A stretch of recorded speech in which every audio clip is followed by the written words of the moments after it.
बात कर रहे हैं एफआईआई डीआई के डेटा के बारे में और एफआईआईज वापस अपने रास्ते पे लौट चुके हैं और 2 दिनों की खरीदारी को पूरी तरीके से उन्होंने खत्म कर दिया। आज जैसा कि हमने देखा था कि बजट डे के दिन सेलिंग देखने को मिली थी एफआईआईज की तरफ से, उसके नेक्स्ट डे जब वीकेंड से वीक डे में हम आए तो वहां पे भी हमें हेवी सेलिंग एफआईआईज की तरफ से देखने को मिली। और जब यूएस इंडिया ट्रेड डील की अनाउंसमेंट हुई तो हमें यहाँ पे वापस से एक ही दिन में 5000 प्लस करोड़ की बाइंग देखने को मिली। कल भी थोड़ी बहुत 25-30 करोड़ की नेट बाइंग देखने को मिली। तो इंतजार में थे, देखते 1-2 दिन बीतता है तो समझ में आएगा क्या होगा। और वही समझ में आया यहाँ पे कि वापस से आज के दिन में 2150 करोड़ की नेट सेलिंग हमें एफआईआईज की तरफ से देखने को मिली है।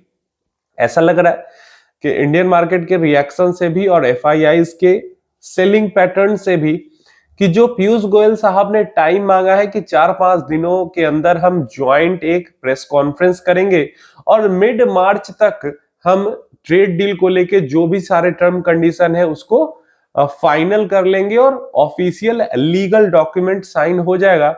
तो तब तक मुझे लगता है एफआईआईज भी यहाँ पे इंतजार करने वाले हैं कि प्रॉपर लीगल डॉक्यूमेंट साइन हो जाए, उसके बाद ही हम भी बाइंग करेंगे इंडियन मार्केट के अंदर में। उसके अलावा भाई एफआईआईज का टैक्स इशू जो है वो तो अभी तक चल ही रहा है। तो एफआईआईज फिर से भयंकर तरीके से सेलिंग करते हुए दिखे हैं और डीआईआईज ने नेट हमारे यहाँ पे 1130 करोड़ के अराउंड की बाइंग आज के दिन में मतलब फेब 5 को की है। मेजर जो इस वीडियो के अंदर हम बात करने वाले हैं वो कल के अनाउंसमेंट के बारे में करने वाले हैं। तो कल है 6 फेब एंड यहाँ पे 6 फरवरी को एमपीसी की मीटिंग का कंक्लूजन हमें देखने को मिलेगा। 4 तारीख 5 तारीख 2 दिन मीटिंग चली है, आरबीआई की मॉनेटरी पॉलिसी कमेटी की मीटिंग चली है। कल के डेट में सुबह में 10 बजे हमें जानकारी मिलेगी कि रेट कट किया जाएगा या रेट बढ़ाया जाएगा या रेट को स्टेबल रखा जाएगा।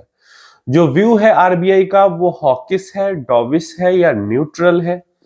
इकोनॉमी को लेकर वो क्या सोचते हैं, यूरोपियन यूनियन के साथ जो डील हुई है या यूएस के साथ जो डील हुई है, बड़ी ट्रेड डील ये दो हुई है अभी, उसके बारे में वो क्या अपनी बातें रखते हैं, जीडीपी के बारे में क्या बातें रखते हैं। जो भी बातें वो कहेंगे उसका हमें अफेक्ट रियल टाइम में मार्केट पे होते हुए देखने को मिलेगा। जो एक्सपेक्टेशन है मार्केट की उसकी बात हम करेंगे इस वीडियो के अंदर में। अब ज्यादातर जो एक्सपेक्टेशन है मार्केट की, जो ज्यादातर इकोनॉमिस्ट है, मार्केट पार्टिसिपेंट्स है या एक्सपर्ट्स है जो बातें कर रहे हैं वो ये कर रहे हैं कि अभी जो है जो गवर्नर साहब है हमारा वो लिक्विडिटी पे ज्यादा फोकस करेंगे और लिक्विडिटी को लेकर ज्यादा बातें होंगी, लिक्विडिटी को बढ़ाने को लेकर ज्यादा बातें होंगी। जैसे 1 महीने पहले की लगभग बात है, मैंने कवर भी किया था वीडियो में कि 2 लाख करोड़ के लिक्विडिटी पुश की अनाउंसमेंट आरबीआई की तरफ से हमें देखने को मिली थी। तो इस मीटिंग के अंदर भी या फिर कल जो एक तरीके से इंटरव्यू होगा जो वो बताएंगे, ब्रीफिंग करेंगे, उसके अंदर भी लिक्विडिटी पे ज्यादा जोर दिया जाएगा। यहाँ पे लिक्विडिटी को बढ़ाने के तरीके जैसे OMO purchases, open market bond जो परचेज करते हैं, या long term variable rate repos या फिर operation twist, cash reserve ratio, रूपी स्वैपिंग, ये सब जो चीजें हैं इन सब को लेकर बातें ज्यादा होगी, इन पे डिस्कशन ज्यादा होगा। ये ज्यादातर मार्केट एक्सपर्ट्स का यहाँ पे मानना है।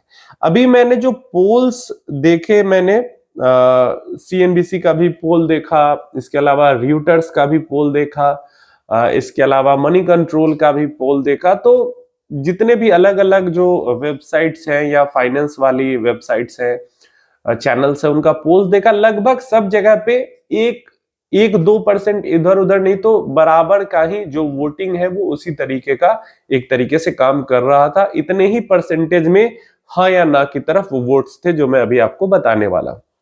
एक मैं बेस के लिए यहाँ पे सीएनबीसी का वोटिंग आपको दिखा रहा हूं। जैसे सीएनबीसी के वोटिंग के अंदर कल के डेट में रेट कट होगा नहीं होगा इसको लेकर वोटिंग हुई तो 90% जो वहां पे वोट करने वाले लोग थे उन्होंने कहा कि रेट कट नहीं होगा, होल्ड किया जाएगा रेट को। और सिर्फ 10% जो वोटर्स थे उन्होंने कहा कि 25 बेसिस पॉइंट का रेट कट होगा। सिर्फ 10% लोग ऐसा मान रहे हैं कि 25 बेसिस पॉइंट का रेट कट होगा, नहीं तो 90% लोगों का, मतलब समझ लो ऑलमोस्ट लोगों का मानना है कि कल रेट होल्ड ही होगा। और अलग अलग वेबसाइट्स की भी जो रेटिंग है उसके अंदर भी यही 80%, कोई 85%, कोई 90% वोट्स मिले हैं कि होल्ड होगा, नहीं रेट कट होगा। नेक्स्ट हमारे पास आ जाता है कि इस साल 2026 में पूरा फरवरी को मिला के पूरे साल 2026 में कितना रेट कट देखने को मिल सकता है। तो यहां पे 30% लोगों ने कहा कि 25% बेसिस पॉइंट का रेट कट मिल सकता है। ये फेब, इसके बाद हर जो आरबीआई की एमपीसी की मीटिंग होती है अभी से लेकर दिसंबर तक, कितने रेट कट्स हो सकते हैं। तो यहाँ पे 30% लोगों को मानना है कि सिर्फ 25 बेसिस पॉइंट का रेट कट होगा। 70% लोगों का मानना है कि कोई रेट कट साल 2026 में नहीं होगा। रीजन भी है भाई, ट्रेड डील पे ट्रेड डील हो रही है कंट्रीज के साथ, इन्फ्लेशन हमारा इतना नीचे है, तो क्यों रेट कट करेंगे? क्या ग्रोथ भी, जीडीपी के नंबर अच्छे आ रहे हैं तो क्यों रेट कट करेंगे? रीजन भी है। यही रीजनिंग के साथ 70% लोगों ने कहा है कि कोई रेट कट नहीं होगा इस साल। नेक्स्ट हमारे पास टोन ऑफ द पॉलिसी को लेकर जब वोटिंग हुई तो यहाँ पे 30% लोग सोच रहे हैं कि डॉविस पॉलिसी होगी। डॉविस क्या होता है? कट, रेट कट होगा, इंटरेस्ट रेट लूज करने वाला जो टोन होता है इसको डॉविस कहते हैं। एक न्यूट्रल होता है, एक हॉकिस होता है। हॉकिस का मतलब होता है कि इंटरेस्ट रेट हाई करने वाला टोन। इंटरेस्ट रेट हाई के फेवर में जो होगा वो हॉकिस हुआ। क्लियर है? तो 30% लोग मान रहे हैं कि साल 2026 के अंदर में जो टोन है गवर्नर साहब का वो डॉविश हो सकता है। एंड 70% लोगों का मानना है कि न्यूट्रल टोन हो सकता है, मतलब कुछ नहीं, न्यूट्रल, ना बढ़ाए ना घटाए, बस न्यूट्रल रहे। जैसे ऊपर भी हमने देखा कि पॉज 70% लोगों का मानना है कि पॉज रहेगा रेट, तो वही 70% लोगों का मानना है कि न्यूट्रल स्टांस रह सकता है। देन यहाँ पे ऐसा पोल हुआ कि क्या आरबीआई जो है वो रुपी को सपोर्ट करेगी? रुपी अगर गिरता है ज्यादा तो क्या रुपया को सपोर्ट करेगी, इंटरफेयर करेगी उसके अंदर? तो 100% जितने भी लोगों ने वोट किया सारे के सारे लोग मान रहे हैं कि रुपी को आरबीआई कोई सपोर्ट नहीं करेगी, अगर फ्री फॉल होने देगी अगर गिरता है तो। बीच में बहुत टाइम तक फ्री फॉल होने दिया था, बीच में थोड़ा सा सपोर्ट अपना दिखाया था आरबीआई ने। तो यहाँ पे 100% लोगों का मानना है कि ठीक है, सब कुछ सही चल रहा है इकोनॉमी के अंदर में, तो रुपी को आरबीआई उसके बीच में कोई इंटरवेंशन नहीं करेगी। नेक्स्ट यहाँ पे रुपी बाय मार्च 31, 2026 के लिए पोल हुआ तो 20% लोगों का मानना है कि 90 रुपया से 91 रुपया 50, 91 से 91 रुपया 50 पैसे तक रह सकता है 31 मार्च तक रुपी की वैल्यू। 91 रुपया 50 पैसे से 92 रुपए तक रह सकती है, ऐसा 30% लोगों का मानना है। और 50% लोगों का मानना है कि 90 रुपए से नीचे रुपए की वैल्यू हो सकती है डॉलर के अगेंस्ट में। मतलब आधे वोटर्स का मानना है कि 90 रुपी से नीचे वैल्यू रह सकती है रुपी की मार्च खत्म होते होते। तो यहाँ पे वही चीज समझ में आ रही है कि ट्रेड डील क्योंकि हो चुकी है तो 90 के आसपास जो है रुपी अपना डॉलर के अगेंस्ट में बेस बना ले, वही चीज को एक तरीके से ये भी फेवर कर रहा है। नेक्स्ट यहाँ पे सीपीआई का एस्टिमेट है for FY 26 and 27, consumer price index का मतलब महंगाई दर का। तो FY 26 फाइनेंशियल ईयर 26 के लिए महंगाई दर जो है वो 2.5% के रेंज में, 2 से 2.5% तक यहाँ पे आरबीआई का एक्सपेक्टेशन हो सकता है। और FY 27 के लिए 3.8% से 5% तक की एक्सपेक्टेशन आरबीआई दे सकती है, ऐसी यहाँ पे वोटिंग में दिखाया गया, ज्यादातर एनालिस्ट का यहाँ पे ये मानना है। इसके बाद जब आती है जीडीपी का नंबर, तो जीडीपी के नंबर के अंदर जो है वो बहुत ज्यादा चेंज, जीडीपी के ग्रोथ प्रोजेक्शन के अंदर ज्यादा नंबर में चेंज हमें आरबीआई की तरफ से एस्टिमेट्स में नहीं देखने को मिलेगा, ऐसा ज्यादातर एनालिस्ट का, मार्केट पार्टिसिपेंट्स का मानना है।